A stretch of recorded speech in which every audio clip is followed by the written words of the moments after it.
That's Neil Heavy Show and Doc Tales. I'm excited to welcome the host of Doc Tales, World Doc Alan Lindemann. Doc, what's going on, man? How are you? Yeah, thank you, Neil. We're doing very well here, Neil. And Jill. Nice Yes. to meet you. Yes. Nice to meet you. Mari Embry is joining the show. How are you, Jill Marie? Thanks for stopping by. I am very good. Very good. All right. So tell me how things got started for you in the healthcare industry. How did that start? Tell me the story. Well, it's a little weird. It's a little kind of distorted. I actually started out as a model, and at one point decided that I needed to go back and use my brain. So I was a biology major, chem minor, to get into med school. Did the first 2 years, got sick, did a preceptorship while I was recovering for a family practice clinic in rural New Hampshire. And at some point, I had friends tell me that I was, after I was going through my first and second year, had friends that were in their third and fourth year, and they told me that I asked too many questions to make it all the way through. And a couple of friends suggested that I try engineering, and that's kind of how I got into it. Well, you had me at hello. Actually, I was interested in your article about the doctor. You're talking about the obituary of your mother's doctor, Mm-hmm. and I like the ideas that you were talking about there. The doctor who knows the patient who knows the doctor. And you said, well, when you meet the doctor in the grocery store, they'll ask you how your family is. Well, that's one thing that AI will never do. That would be in the grocery store. And they won't ask you how your family is doing either, at least not for a long time. Not yet. Soon, right? Kind of tilting at windmills there, though. That whole idea. There's a whole generation of people who probably don't even understand what you were talking about. Now, when I did my preceptorship, it was really interesting. I loved working in the rural clinic. We did house calls. I had patients that would bring me maple syrup and flowers and things like that. And, I went to school with one of our patients. You got to know your patients. And so if there was something that was wrong, a lot of times you didn't have to ask. You could just look at them and tell.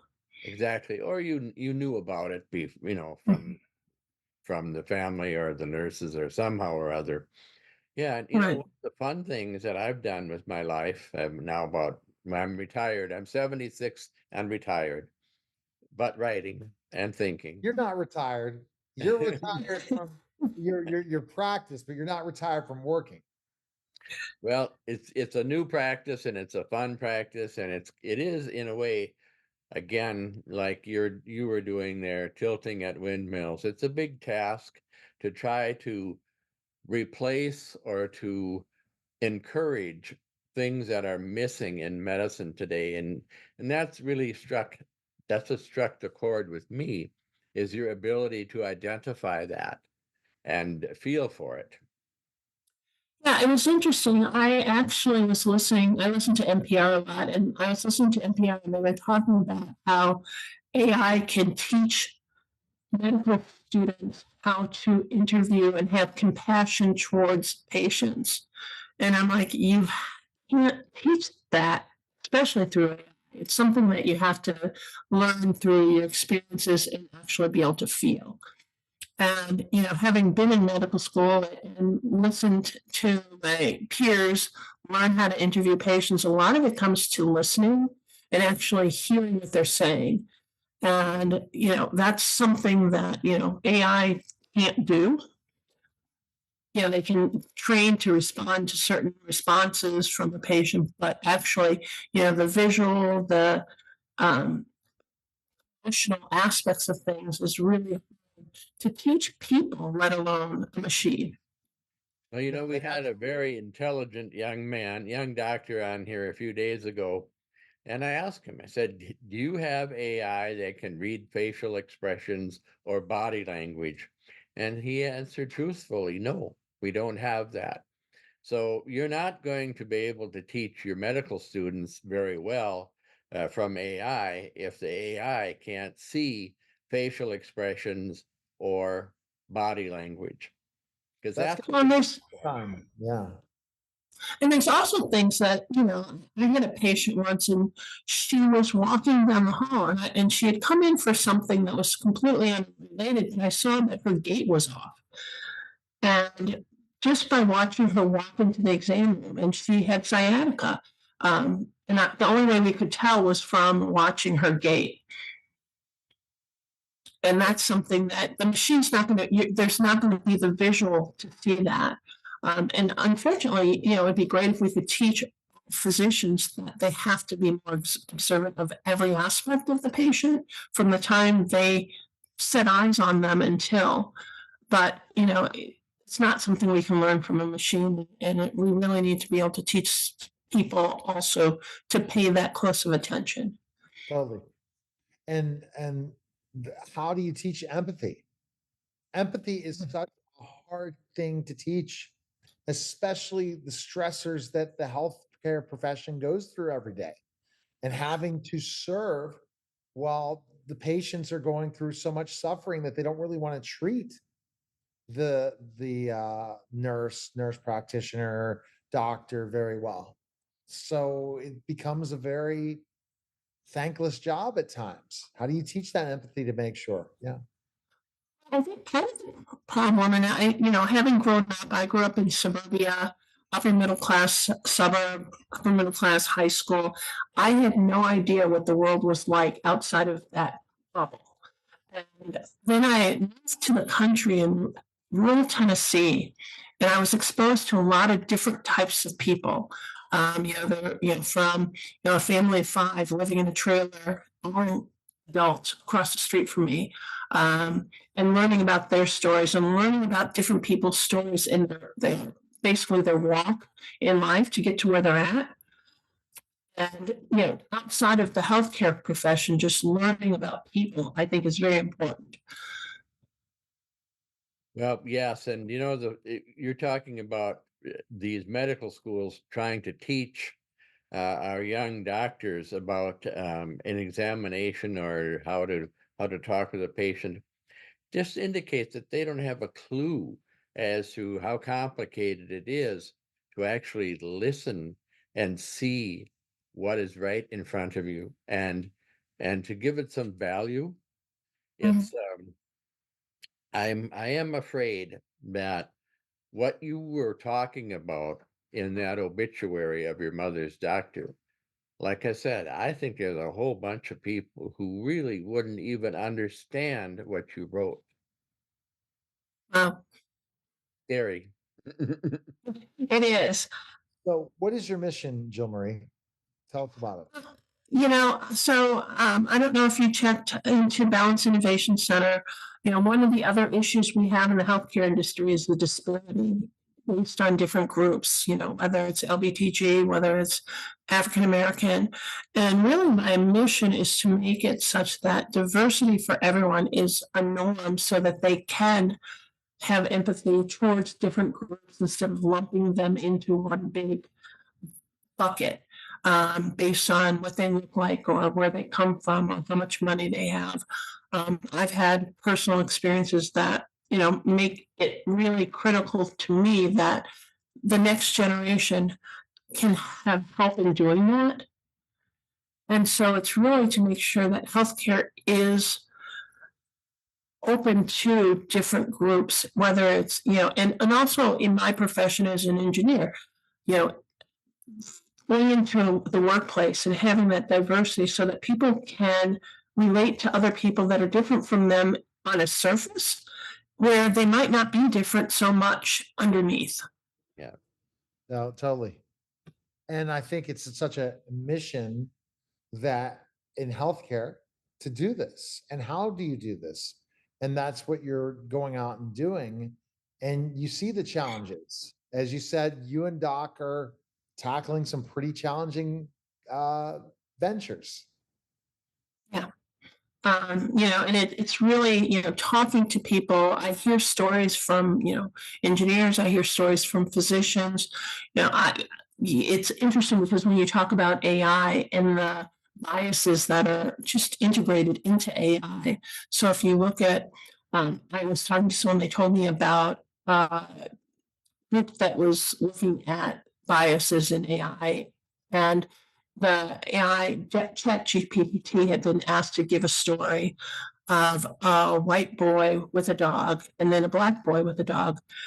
The name of the white boy was something like Toby with a golden retriever. The name of the black boy was something like Deontay with a pit bull. And so right.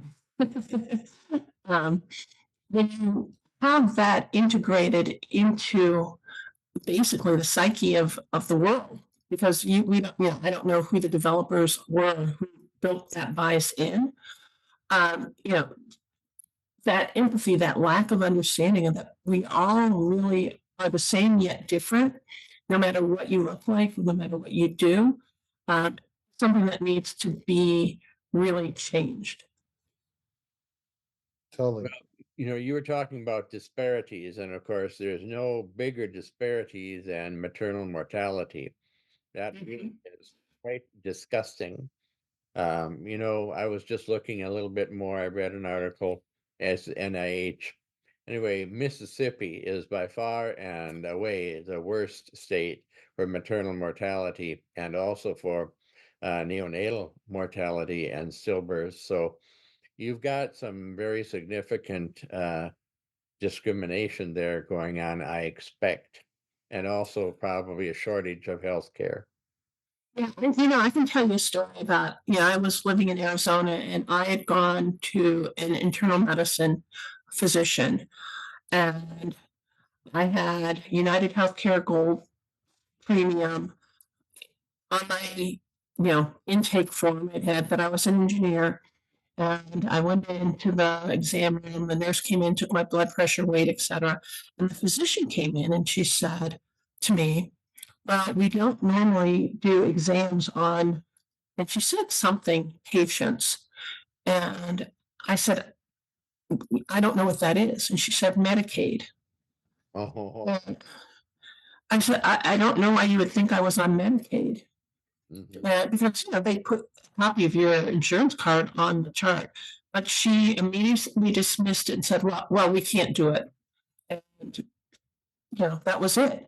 So that mindset immediately, based on biases, is very ingrained in our healthcare system, and it starts. I had a histology professor in medical school when I had bronchial pneumonia right before the first set of exams. I'd taken the written exam and wanted to make it for the practical.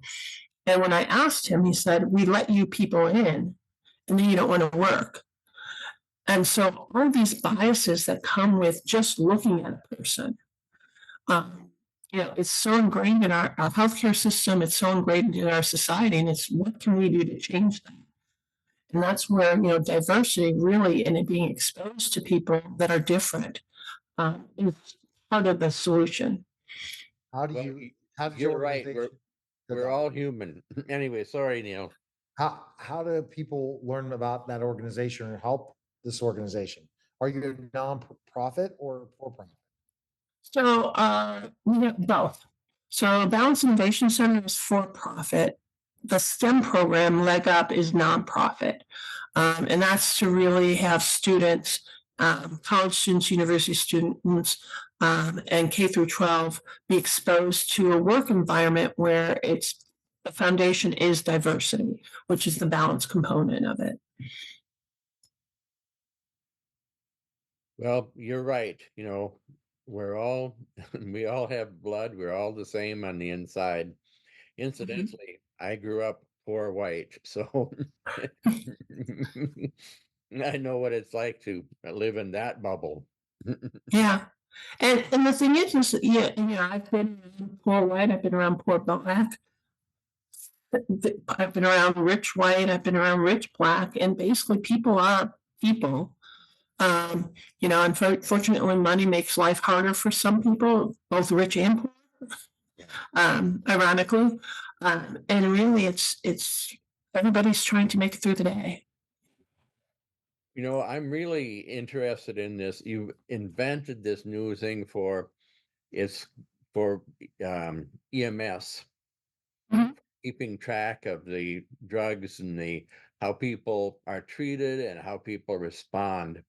So is Mhm. that ready now? Are you actually doing that, or is that about to launch? We've got all of like kind of the wireframes, all the use cases and everything done. We're looking for funding right now.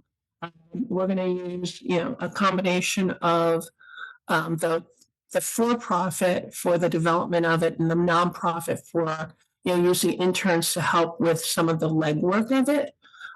Because it's really critical that we have EMSs using it and first responders using it, because that's where the data comes from, and data is only as good as the data that's collected. So, we want to make sure, it involves working with the EMSs, following up with the EMSs, working with the hospitals, working with the coroners to make sure all the data is in sync. So that's kind of where we're at with that. And then we also will be following up with, there's several underbalance, there's several concepts that we have kind of on paper. Balance training for stroke and traumatic brain injury patients. I have a concept for chronic pain and treating chronic pain basically from the source of where it starts and really reprogramming that feedback loop that we automatically have in our systems, where it's going up the dorsal horn to the brain and then back down, and really stopping that broken feedback, shall I say. And so there's several things that we have that we want to get started, but we really thought that having something that's not as complex to develop, such as the EMS, drug overdose application, to help fund it, the rest of it. Because unfortunately, as a Black female founder, 0.1% of VC money goes to Black women founders, and that's in all industries. So it's You should be able to get a hold of Melinda French Gates. She would be right up your alley, right? Exactly what you need.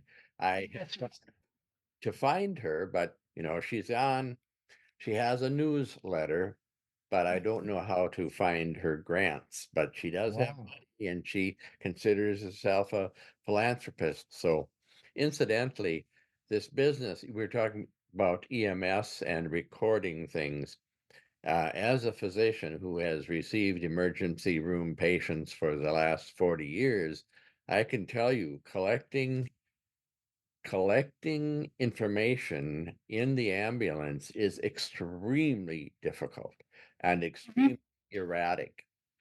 So, more power to you. I'm glad you're doing something to kind of make it work better. Yeah, and we have it set up so that it would be less than a minute of time of getting the data into the system.